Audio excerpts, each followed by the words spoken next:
ಕರ್ನಾಟಕ ಸರ್ಕಾರಕ್ಕೆ ಸಾರ್ವಜನಿಕರಿಂದ ಮನವಿ. ಪ್ರತಿ ವರ್ಷ ಬೇಸಿಗೆ ಬಂತು ಅಂದರೆ ಪ್ರಾಣಿ ಪಕ್ಷಿಗಳಿಗೆ ಮನುಷ್ಯರಿಗೆ ಕುಡಿಯೋದಕ್ಕೆ ನೀರಿಗೆ ಅಭಾವ ಆಗ್ತಾಯಿದೆ. ದಯಮಾಡಿ ಸರ್ಕಾರದವರು ಮುನ್ನೆಚ್ಚರಿಕೆ ಕ್ರಮವನ್ನು ತಗೋಬೇಕು. ಯಾಕೆ ನೀವು ಮುನ್ನೆಚ್ಚರಿಕೆ ಕ್ರಮ ತಗೋತಾ ಇಲ್ಲ?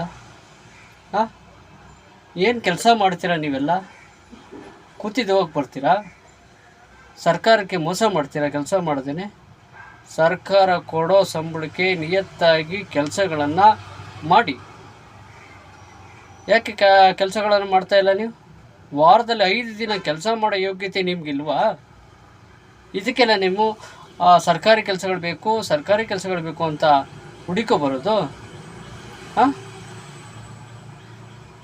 ಸರ್ಕಾರ ಕೊಡೋ ದುಡ್ಡಿಗೆ ನಿಯತ್ತಾಗಿ ಕೆಲಸವನ್ನು ಮಾಡಿ. ಬೇಸಿಗೆ ಕಾಲಗಳಲ್ಲಿ ನೀರನ್ನು ಸಂರಕ್ಷಣೆ ಮಾಡಿ ಇಟ್ಕೊಂಡು ಪ್ರಾಣಿ ಪಕ್ಷಿಗಳಿಗೆ ಮತ್ತು ಮನುಷ್ಯರಿಗೆ ಕುಡಿಯೋದಕ್ಕೆ ನೀರನ್ನು ಕೊಡಿ. ವರ್ಷ ಇದೇ ಗೋಳಾಯಿತು.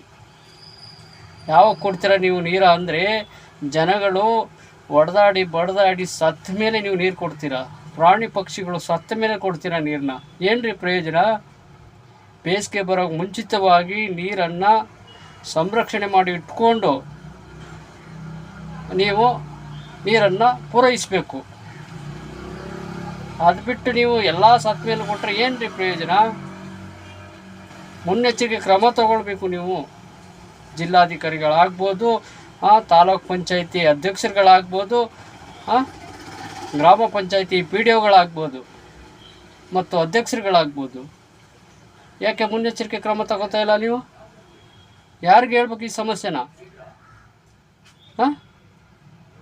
ಯಾಕೆ ನಿಮಗೆ ಮಾಡೋ ಯೋಗ್ಯತೆ ಇಲ್ವಾ?